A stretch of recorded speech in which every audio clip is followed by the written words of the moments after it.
Okay, so we're here at the LSI facility in Parsippany, New Jersey. We got Phil DeFranco and Paul Nugenbauer and Joe and Lior Pastor. I'm here, and we're going to look at some of the LSI products that we're reselling. So, Joe? This is our Wembley tray.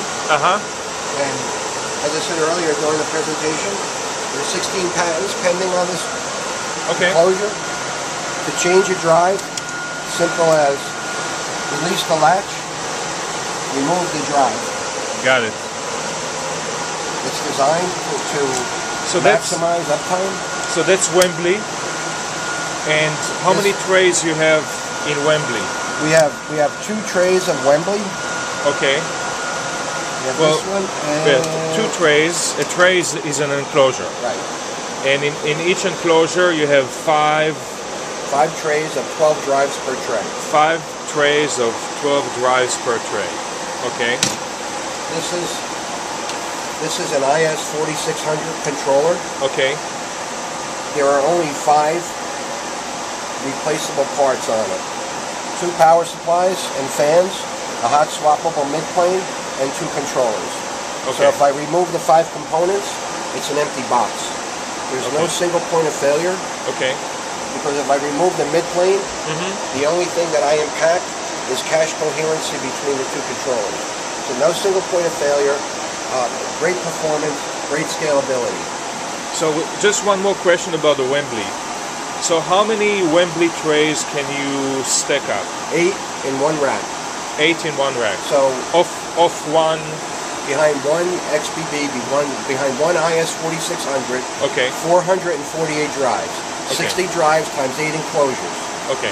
So 480 drives. If they were all 2 terabyte drives, it is almost 1 petabyte of storage and 2 floor tiles. In 2 floor tiles, which is 1 cabinet, really, right? Okay, very good. This is the IS200 or 220. I forget what the number is. The 220, yeah. This is the iSCSI version. Right. Okay. All right. So which we don't sell. Right, but they all look the same. Yeah. The only thing that's different is the back end. Right. So 12 drives and 2U scales up to 48 drives. So 1 controller drive tray plus 3 expansion trays. Okay, so this one is the controller and drive tray, and you can add 3 more to get a total of 48 3.5-inch SAS or SATA drives. So SATA. And you can intermix. Entry level, all-in-one integrated. Right. So this product is going to be replaced by the 5000. Okay. It looks the same. It comes in either 12 drive or 24 drive. Either 3.5 or 2.5-inch drive. Okay. It can scale to, I believe, 112 drives right now, but it's destined to scale to, I believe, 192. Okay, very good. So on the Wembley, if we look at the front interface, so you got some numbers here. What are all these numbers? That's the drive positions. Drive positioning, okay, and here these numbers and LEDs.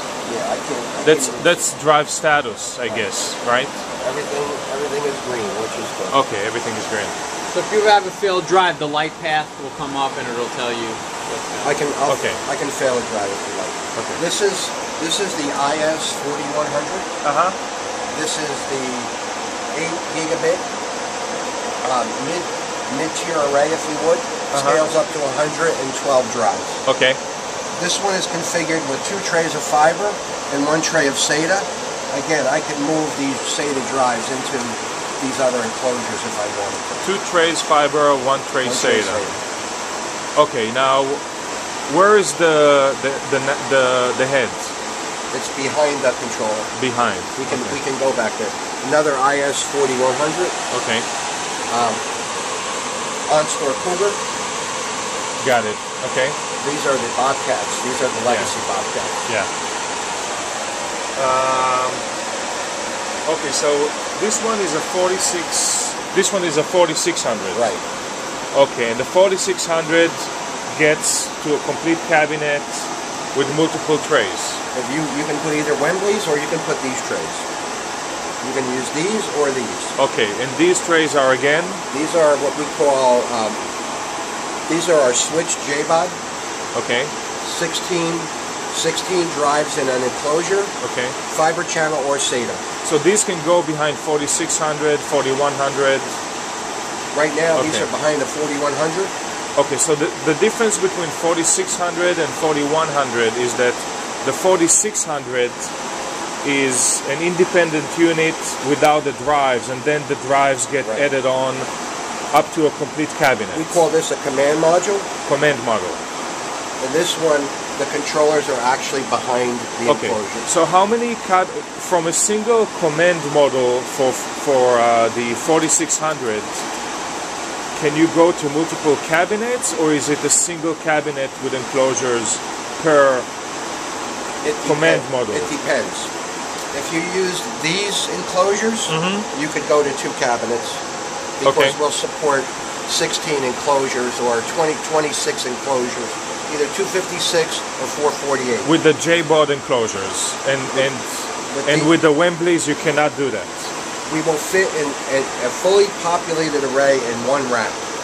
So the value proposition, less power, less cooling, less floor space than if you use the traditional 16 slot tray. Okay, so 4600, you have a command module and you have trays, either Wembleys or J-bods. Right. Well, they're not a J-bod, it's a switch J-bod. Yeah, it's switch J-bod. And then the 4100, the command module is embedded inside the... We can go behind and I'll show you. Yeah, we'll go behind and take a look at that. And there's 4600, which from the front looks like a disc tray, and there's also disc trays without the controller. So let's go in the back and take a look.